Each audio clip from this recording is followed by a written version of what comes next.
pose la question, « Ouais, mais pourquoi je suis tendu? » Et ça dérange. Beaucoup. Parce que ça te confronte à ta vie, à toi, à ta façon de penser, à ta façon de réfléchir, à ta façon de manger, à ta façon de baiser. Ça te confronte à la société, ça te confronte à tout. C'est toi avec toi-même, plus tout le reste qui est ajouté. C'est un deep process. Et ce processus dont on parle, c'est le même phénomène qui se passe dans n'importe quelle symptomatologie. Je ne parle pas seulement dans la zone génitale. J'ai mal à l'épaule. Chaque partie du corps, prenez cette analogie puis on va l'utiliser, OK? Chaque organe, c'est une usine. C'est des fabriques. Ça, c'est l'usine qui fait de la kombucha. Ça, c'est l'usine qui fait des sandwichs. Ça, c'est l'usine qui fait de ci. Ça, c'est, tu sais, dans le corps, chaque partie du corps, ça a une fonction. Ça a multiples fonctions, mais ça a une fonction principale.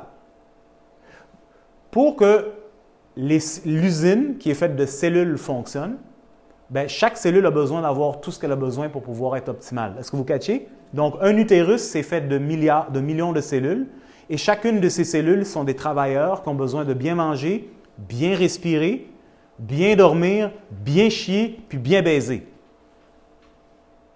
Right? C'est primal et fondamental. Donc, tout ce que je viens de nommer, là, oxygène, nutriments, connexion avec les autres, reproduction et bien dormir, c'est amené au corps par 4 simples systèmes. Le système veineux qui enlève les déchets, une sorte de déchets. Le système artériel qui amène l'oxygène puis la bouffe. Le système lymphatique qui nettoie puis qui crée un espace sain dans lequel la cellule peut juste être. Et finalement, le système nerveux qui branche tout ça puis qui l'allume, qui permet que tout peut connecter, essentiellement qui turn la switch à on. C'est aussi simple que ça. Donc, moi, en tant qu'ostéopathe, lorsque quelqu'un vient à moi et me dit « Moi, j'ai un problème, je ne sais pas, je souffre de troubles menstruels. » On va dire, c'est un bon exemple. Première chose que je fais, j'évalue le bassin. Pourquoi? Bien, parce qu'on s'entend à troubles menstruels, bassin. Là, on a dit que le bassin, ce n'est pas seulement ça, ça met en relation d'autres systèmes et particulièrement le crâne, le cerveau. Puis qu'est-ce qu'on fait? Comment on évalue? Bien, selon le niveau de tension, qui peut être très subtil et très précis et très palpable, pour celui qui veut développer la palpation, tu sais, bien, tu perçois. Puis là, tu es capable de voir, ici, là, au niveau de la colonne vertébrale, il y a un coincement. Ce coincement, ça pince le nerf.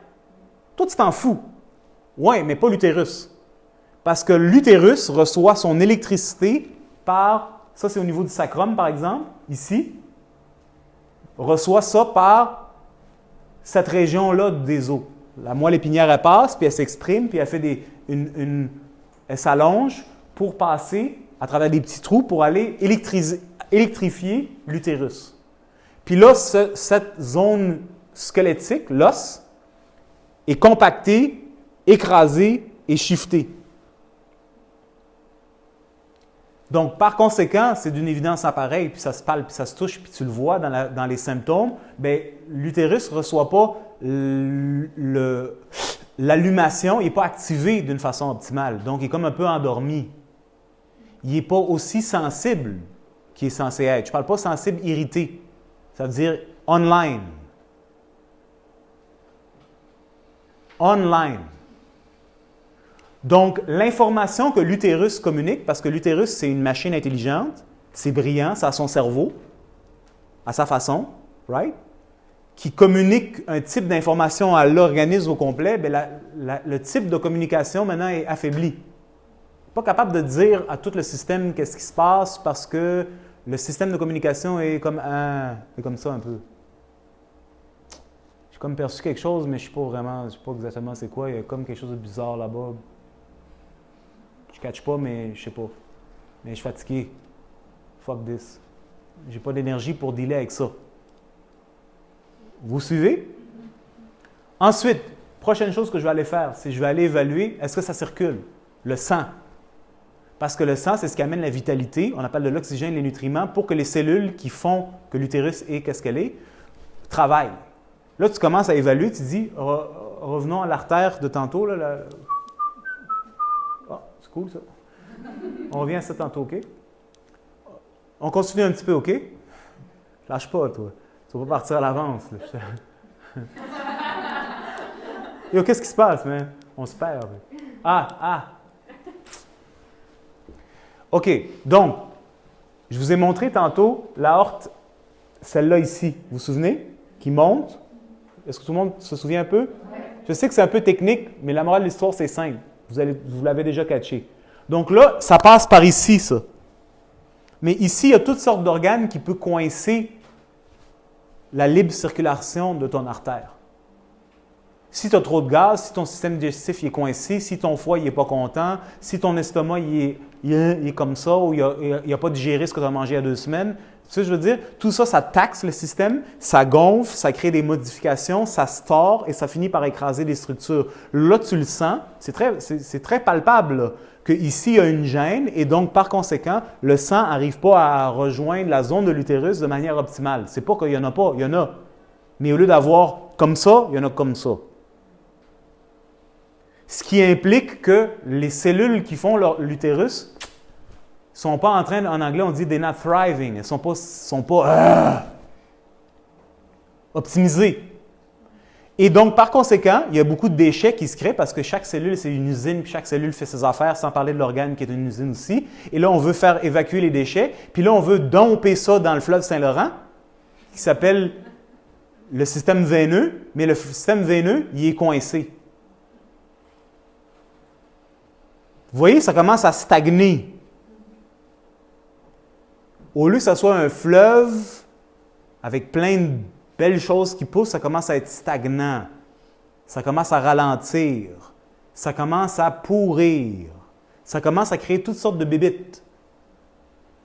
Des micro-organismes qui ont pour fonction d'éliminer les déchets. Parce que les déchets ne peuvent pas être évacués.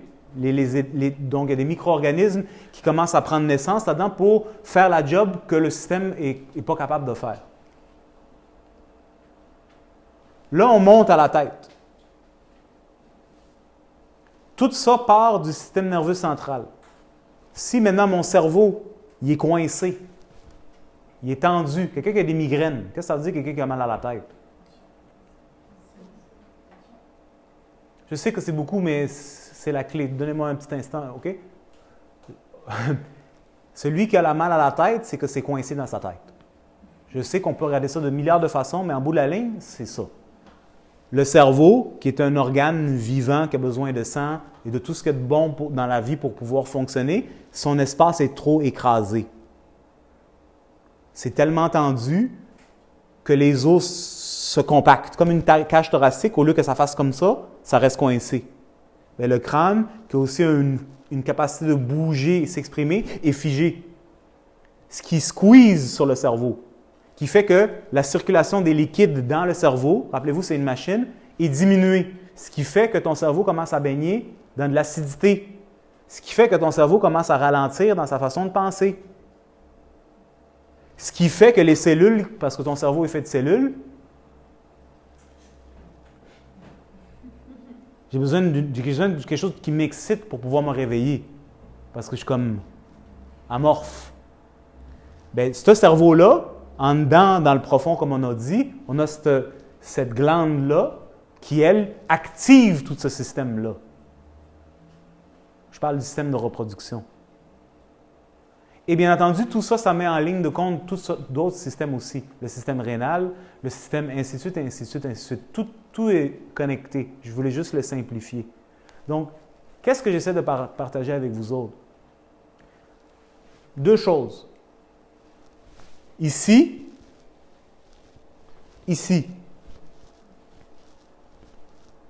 la nature, le corps, la biologie, c'est ici. Nous autres, pour la plupart, on est ici. Quand le corps veut nous communiquer quelque chose parce qu'on n'écoute pas, parce qu'on est hors de rythme, c'est à travers des symptômes de toutes sortes. Ici, on a un catalogue des symptômes. On n'en finit pas sur un livre de gros comme ça. Ça, c'est tome 1. Des symptômes, des symptômes, des symptômes, des symptômes, avec l'explication de qu'est-ce qu'on retrouve, comment le symptôme est dessiné. Qu'est-ce qui est la cause du symptôme? Oh, on ne le sait pas. Ou on ne le comprend pas nécessairement. Moi, je rends ça super simple parce que je suis un naturaliste. Bien, c'est simple. C'est que ça ne marche pas bien. C'est coincé. Mais pourquoi c'est coincé? C'est justement à cause de ce schisme-là entre l'élan vital de la nature et où on vit dans notre quotidien.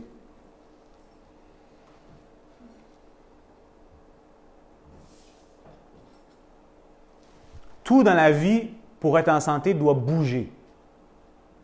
Je ne parle pas de jogging, je parle de mobilisation. Ça danse, ça bouge. Un utérus, ça bouge. Quand c'est en santé, ça a son propre mouvement parce que c'est vivant, qui est palpable. Puis quand tu marches, c'est un massage. Quand tu fais un caca, un bon caca, ça masse l'utérus. C'est le meilleur massage interne de ton utérus. Puis là, ça passe, puis là, ça le frotte comme puis là, il peut s'accoter dessus, puis s'étire.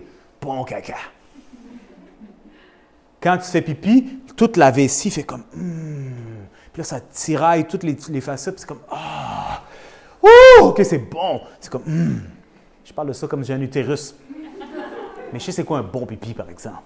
Tout le monde sait c'est quoi un bon pipi. Du moins, on a déjà vécu un bon pipi.